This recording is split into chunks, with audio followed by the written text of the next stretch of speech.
안녕하세요, 리제맘이에요. 멕시코에서 살게 된 지 만 7년이 다 되어 가네요. 무식하면 용감하다고 제가 그랬어요. 여행하기엔 환상인데 살기엔 글쎄 모르겠어요.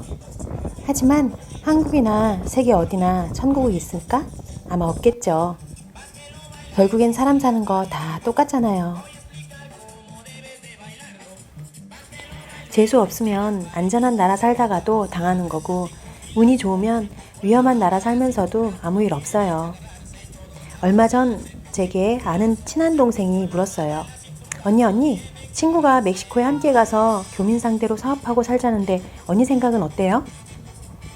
나는 거두절미하고 응, 오지 않는 게 좋겠어 라고 말했어요. 여기에 있다고 모두가 범죄에 당하는 것은 아니에요. 하지만 내 친동생이 온다고 하면 나는 말리고 싶어요. 범죄율이 높은 곳에 노출되는 게 걱정되기 때문이에요. 정말 오고 싶다면 우선 사전 답사를 해본 후에 오는 것을 추천한다고 했어요. 무턱대고 와보지도 않은 곳에 살겠다고 결정지는 것은 조금 모험이기 때문이에요. 물론 복불복이에요. 남미의 문화가 너무도 잘 맞는 사람이 있겠죠. 그리고 저처럼 결혼해서 오는 것과 싱글인 상태로 오는 것은 또 다른 얘기일 것 같아요.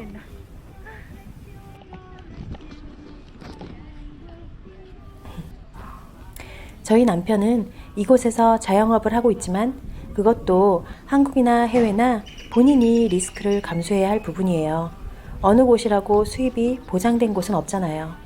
주변에서 소위 말해 사업에 실패해서 결국엔 한국에 돌아가는 경우도 심심치 않게 봤거든요. 여기에서 살다 보니 그런 말을 종종 듣는데요. 남미 사업에는 대박도 쪽박도 없다. 그 말에 어느 정도 수긍이 가요. 왜냐면 비교적 저렴한 생활비로 인해 적은 수입에도 그나마 버틸 수 있으니까요. 한국 같으면 파산할 지경일 텐데 여기니까 생존이 가능하지 싶었어요. 저희가 2020년도 코로나 팬데믹 때 1년간 수입 없이 생존했던 것처럼요.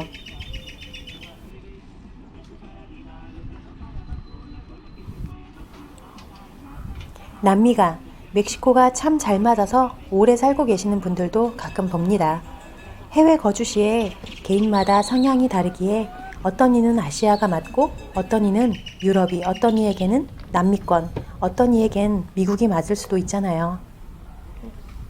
리제맘 배경을 말씀드리면 한국 경기도 출신, 지방 거주, 호주 체류 및 이민 꿈꾸다 미끄러져 캐나다 유학 후 이민 준비 후 결국엔 캐나다에 살던 남편과 결혼 후 멕시코에 박혀 살고 있어요.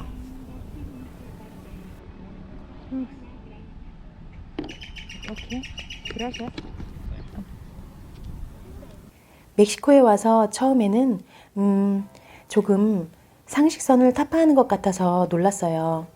예를 들어 국경 세관을 지날 때도 정해진 기준이 없어요. 나는 캐나다에 지낼 때 육로로 미국을 들어갈 때 경험이 생각나는데 그곳은 정해진 규칙이 철두철미하잖아요. 그런데 이곳은 정해진 규칙과 법이 아닌 흐지부지 변형되는 규율과 무엇보다도 돈이면 해결할 수 있는 모습이 참 놀라웠어요. 사실이에요. 공무원 모두가 부패한 것은 아니지만 남미에서 공무원이 되기 위한 이유가 봉급 외에 수입을 올리기 위해서 길을 쓰고 되려는 사람이 많다고 들었어요. 이 나라는 더욱 공직이 무서워요. 연출도 중요하죠.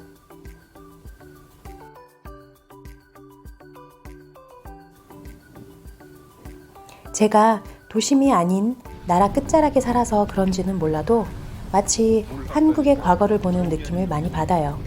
세계 어디나 한국에 비하면 일처리가 느리고 답답하지만 여기는 대한민국 80년대, 90년대의 생활을 보는 것 같아요. 가구도 물건의 품질도 좀 생활 방식도 인심은 좋은 것 같아요. 단 사람들의 속도는 빼고요. 한국은 빨리빨리가 최고잖아요.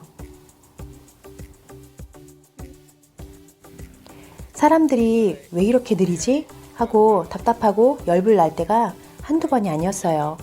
누군가가 그랬는데 한국인과 멕시코인이 함께 일하면 매번 속 터지는 건 한국인이고 멕시코인은 일하고 있는데 왜 이리 쪼아대나 불만이라고. 하는 걸 봤어요. 노는 것과 일하는 것은 완전 다른 얘기죠?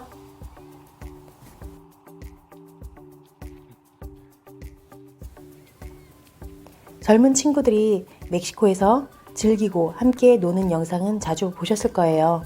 하지만 현실적으로 여기에 적응하고 살려고 하면 이런 피부에 와닿는 문제를 직면해야 해요. 이사를 하는데 왜 세금을 내고 주소를 변경해야 하는지 모르겠고, 핸드폰에 어느 날 갑자기 청구된 추가 금액 뭔가 하고 봐봤더니 1년에 한 번씩 내는 연회비였어요. 이제 아빠 친구 아미고 올라. 응?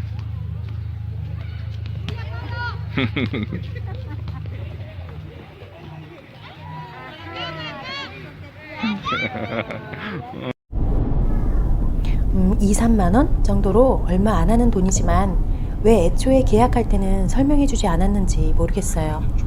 멕시코 영주권자여도 운전면허증은 2년마다 갱신해야 돼요. 장기로 주지는 않아요. 당연히 외국인이라 차 살 때도 할부는 안 된다고 들었어요. 아마 집도 그렇지 않을까 싶어요. 저희는 사지 않았지만. 볼일 보러 관공서에 가도 만나는 직원에 따라 나의 일 처리가 달라져요. 오전에는 이 서류로 가능하다고 했는데 그 사이에 직원이 바뀌었네요. 그러니까 안 된다고 하는 집이고 차고 털어가는 도둑 항상 조심해야 하고, 경찰에게 붙잡히면 경찰의 거짓말이 진실이 되는. 역시 오해는 마세요. 일부 나쁜 경찰에 대해서 말을 하는 거예요. 전부가 그렇다는 건 아니에요. 멕시코에는 은퇴한 미국인들이 많이 이주해서 살고 있고 미국인이 제일 많이 여행 오는 나라예요. 마치 한국에서 가까우며 날씨 좋고 물가 싼 맛에 동남아로 가듯이요.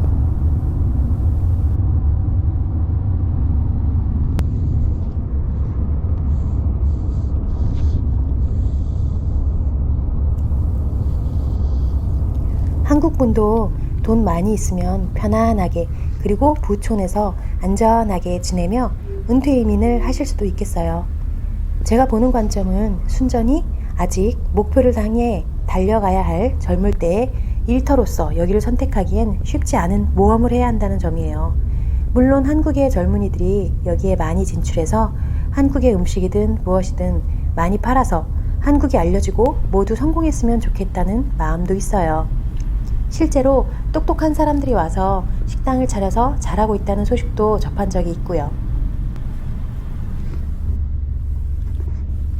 멕시코에서 사업을 할 때 제일 파격적인 부분이 인건비인데 내가 있던 캐나다에 비교하면 최소 3분의 1의 가격이에요. 한마디로 한 명 고용할 돈으로 3명 쓰는 거죠.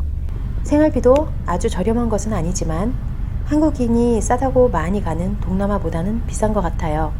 하지만 비교적으로는 저렴합니다. 생활비 아끼는 게 결국에는 저축으로 이어지잖아요. 남미 사업에 유의할 점이 있어요. 바로 이곳의 무지막지한 인권인데요. 이건 농담이 아닌 속어가 있어요. 일하는 것은 멕시코, 인권은 미국. 진짜 이렇게 말해서 뭐하지만 한국인의 일하는 속도보다 3, 4배는 느린 듯해요. 걸음걸이부터요. 그러나 결코 직원에게 함부로 대하면 안 됩니다. 한국도 마찬가지로 함부로 대하면 안 되죠. 하지만 여기는 솔직히 한국보다 인권이 더욱 세요. 갑과 을 중에 을을 더 보호해주는 느낌이에요.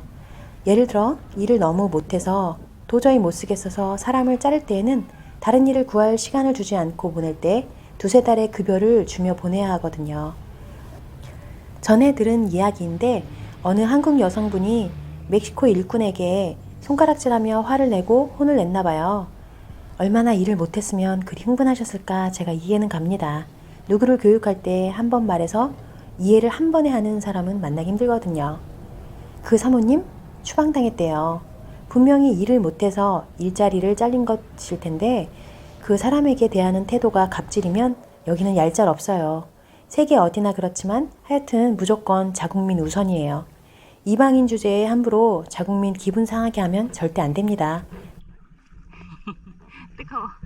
딸, 뜨거워요. 뜨거워요, 그치? And what kind of work? What I'll probably end up in 왜 무셔 잘 타다 엄마? there. I'll go. 아이, 준비한 영상이 끝났네. 그래서 제가 그냥 얼굴로 녹화를 할게요. 마이크로 하니까 좀 녹음이 더뎌서 용량이 추가됐어요. 원래 10분 이내인데. 나머지 이야기는 우리도 옛날 일인데 한번 뒤집어 쓴 적이 있거든요. 직원으로 인해서. 왜냐면 그 여학생이 아주 똘똘해서 일도 잘하고 공부랑 일을 병행했었는데 파트타임으로 일을 하기 시작한 거예요. 근데 남편이 이 친구 참 똘똘하고 일 잘하는데 집안 사정이 이렇게 좋지가 않다. 도와주고 싶다. 그게 제가 결혼할 시기에 그 직원 이야기를 했었거든요. 그러니까 제가 여기 오기 전에 남편이 먼저 고용해서 쓰고 있던 여학생이죠. 졸업을 앞두고 있는데 이제 학비라도 좀 도와줄까 그런 마음도 있었거든요. 근데 결국은 졸업하고 계속 이제 풀타임으로 일을 하게 됐어요. 생활비가 필요하다 보니까요. 근데 아니 이 친구가 자꾸 계약서를 안 쓰겠대. 그 풀타임으로 안 하겠다는 거예요. 그냥 마음의 자유를 느끼고 싶어서 그런지 몰라도 그냥 하던 대로 파트타임으로 캐주얼하게 돈 받고 그때그때 끝내고 싶다는 거예요. 고용계약서 쓰기가 싫대요. 저희는 하늘의 맹세코 여러 직원들을 남편이 여기서 10년을 경영을 했지만 직원들에게 뭐 일부러 급여를 주지 않는다던가 뭐를 떼먹은 적은 한 번도 없었어요. 오히려 법적으로 줘야 되는 돈 이외의 것을 보너스로 더 준 적은 있어도 더 덜 주진 않았거든요. 근데 결국은 나중에 이제 일하는 태도가 많이 바뀌더라고요. 이제 남자를 만나서 연애를 하고 하다 보니 일도 많이 불성실해지고 그래서 저희도 안 되겠다 이제 이 친구는 그만 쓰자라고 해서 좀 말을 알아먹게 처음에는 어르고 달래고 하는 거죠. 그렇게 얘기를 했는데도 변하지가 않아요. 그래서 그만둬라 이렇게 통지를 줬더니 기분이 나빴다는 거죠. 그래서 그거를 오히려 악용하는 거예요. 여기 소셜이라고 보험, 그러니까 보험 사회보장제도 거기에 가서 고발을 해서 오히려 우리가 돈 한 몇백만 원의 벌금을 냈던 기억이 있는데 그거는 운이 좋아서 계속 영업을 할 수 있죠. 만약에 운이 없고 재수가 없으면 정말 영업 정지를 당할 수도 있는 거예요. 또 제일 안 좋은 건 추방이죠. 그러니까 한국 분들이 여기 와서 억울하게 누명을 쓸 경우도 있을 거예요. 저도 동남아 이야기를 들어보니까 남자분들은 또 꽃뱀 같은 여자들에게 당하기도 하는 일도 있다니까 조심하라고 하는데 그만큼 타겟이 되기도 하는 부분이 있는 것 같아요.